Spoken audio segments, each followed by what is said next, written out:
Hello, and thank you for joining me on A Psychologist Looks at Scripture. I'm Peter Doherty, a Catholic priest and a psychologist, and I'm delighted you can join me today. In this podcast, I draw from my background in psychology and scripture studies to provide fresh insights into the Gospels. The Gospels consistently invite us to deepen our faith, find new wisdom, and grow spiritually. There's always something more to discover together. Each episode runs about 7 to 10 minutes. I know my listeners are busy, so I keep my podcast short. If you have time and are interested, please check out the earlier episodes listed on the podcast website and on YouTube. Please let me know if you have any questions and comments. They truly matter. They help this podcast grow and flourish. I have a brief announcement and a special invitation for you. As I mentioned last week, on October 10th, this week, this podcast will mark its 2-year anniversary. October the 10th is also my 40th anniversary of priesthood. Anniversaries are a wonderful time to reflect on the journey so far and to look ahead at what's next. To mark this milestone, I'd love to hear from you. Please take a moment to share in the comments section where you're from and what you enjoy about the podcast, or what topics you'd like to hear more of. I realized that creating a podcast is quite different from delivering a homily or sermon. When I speak in person, I see the congregation's expressions and adjust my message accordingly. With a podcast, that immediate connection isn't possible, so your feedback is especially valuable. To help you with this, I've included a link to a very brief survey on the podcast website.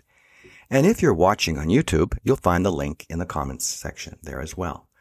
I really appreciate it if you could fill out this survey or simply leave a comment. Thank you so much for being part of this journey. Today, we are focusing on the Gospel according to Luke, chapter 17, verse 11 to 19. This Gospel will be read in churches on October the 12th, 2025. In today's Gospel, we read about a healing, specifically the healing of 10 people with leprosy. Although this account is about people getting healed of a dreaded disease, it is what happens after the healing that is the most significant. Let's take a step back to help put this gospel in perspective. Leprosy, or now known as Hansen's disease, was a dreaded disease back in biblical times. There was no cure, and the method of transmission was not well understood. Individuals suspected of having leprosy were shunned from their family and community. They were required to shout, "Unclean, unclean," anytime they were close to people. As a psychologist, I am concerned about the impact of this, what it must have had on their self-worth and their self-esteem. To make matters worse, there was no clear diagnostic criteria, so anyone with a skin issue, hives, eczema, or even acne ran the risk of receiving a diagnosis of leprosy. Because of this lack of clarity, it's not surprising that we read that leprosy was mentioned approximately 68 times in the Bible. Jesus cures these 10 individuals and directs them to show themselves to the priests. This was standard procedure. The priests would then declare them clean and cured of the disease. I want to stress that the issue here is not just an impressive healing, but rather these individuals could now return home to their families. They were reinstated into their community. The story becomes even more profound when only one of the 10 come back to thank Jesus, and that individual happened to be a Samaritan. Remember, the Samaritans and Jews did not get along, so I suspect the first listeners, the Jews, to these events probably bristled with that information and comparison. Jesus makes note that the other 9 had been cured, but did not thank him. I do not think Jesus is trying to teach a lesson in manners, but rather pointing out the value of gratitude in our faith. I wouldn't be too hard on the people who were cured of their leprosy. Likely in their exuberance, they were simply forgot. Maybe a few days later, they thanked Jesus. Who knows? Last week's podcast, we addressed events that lead to a deepening of our faith. I propose today that it is our sense of gratitude for receiving God's help that also feeds our faith development. While not directly linked to faith, gratitude is necessary for our faith to grow. What exactly is gratitude? I see gratitude as the feeling of being grateful to someone for something given. It's recognizing the assistance of something beyond ourselves. It's different from the feeling of getting something we earned on our own. What undermines gratitude? Entitlement comes to mind. I often encourage my students to go to the third world, not as a tourist, but to volunteer. It doesn't take long for us to realize that we do take many things in our life for granted. Overlooking the input and contribution of others will lower our sense of gratitude. Often we miss the times when we have received the benefits of the Spirit. Certain personality traits and mood disorders can act as barriers for being able to acknowledge and express gratitude. When we are envious of another person's traits or possessions, or feel unhappy when a friend has more success, we risk falling into a mindset of jealousy and ingratitude. If you're materialistic, you may hold the belief that having more possessions will eventually bring about happiness.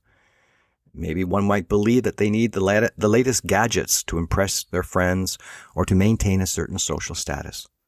Rather than being grateful for what you have, you always are looking for new things to claim as your own. People who are narcissistic tend to be self-centered and thus have an excessive need for admiration. They're prone to overlooking gifts and good fortune because they expect it. I'm looking at what I call dysfunctional gratitude. That term may sound confusing, so let me explain. In Luke chapter 18, verse 9 to 14, there's an excellent example of what I'm talking about. We hear more about this story in a couple of weeks. Stay tuned. It is a story of the publican and the sinner. This story is also known as the Pharisee and the tax collector. I will quote part of the story. 2 men went up to the temple to pray, one a Pharisee and the other a tax collector. The Pharisee stood by himself and prayed, "God, I thank you that I'm not like other people, robbers, evildoers, adulterers, or even like this tax collector. I fast twice a week and give a tenth of all that I get." While technically expressing gratitude, the Pharisee uses his gratitude to put someone down and build up his own toxic narcissism. That type of gratitude doesn't lead to faith. Gratitude is very important for mental health and has been shown to reduce stress, anxiety, and symptoms of depression, while improving mood, sense of resilience, and improving relationships and overall well-being. Practicing a sense of gratitude shifts the focus from negative to positive thoughts, leading to beneficial brain chemical releases, such as the neurotransmitters serotonin and dopamine, while enhancing happiness and reducing the stress hormones, such as cortisol. Long-term gratitude practice can even lead to lasting brain changes that prime individuals for sustained positive mental health benefits. Remembering to slow down and savor little moments in your life can be a way to cultivate gratitude. Building relationships, and even the simple things of writing thank you letters to people in your life, or express to them directly your thankfulness and gratitude for what they have done, will help. Most of us can recall past events where we let regret rule the day. It could be anything from failing to study for an important test or lashing out at a close friend. How did these experiences contribute to your growth? Probably very unlikely. If you would like to go further reading on gratitude, I would suggest reading the published research by Glenn R. Fox and colleagues entitled the article Neural Correlates of Gratitude, found in Frontiers in Psychology, in the 2015 edition. Another source is J.T. Wilson's Brightening the Mind, the Impact of Practicing Gratitude on Focus and Resilience in Learning. This article was published in 2015 in the Journal of the Scholarship of Teaching and Learning, Volume 16. Thank you for being here today. Next Sunday, I'm releasing a podcast from Luke chapter 18, verse 1 to 8, about the need for prayer and not to give up if the answers to our prayers are delayed. If you're new to the podcast, I invite you to check out our previous episodes on major podcast platforms or on YouTube. Regular YouTube listeners, please consider subscribing and sharing with friends who have an interest in Scripture. A new episode is released every Sunday, focusing on the week's gospel. And your feedback is always welcome and essential for the continued growth in this community. Special thanks to Heather Patel Doherty and Richard Colomb for their invaluable assistance in preparing each episode. If you have any questions or comments, please feel free to reach out at peter.doherty, that's DOHERTYOMI, @gmail.com. May God bless you abundantly.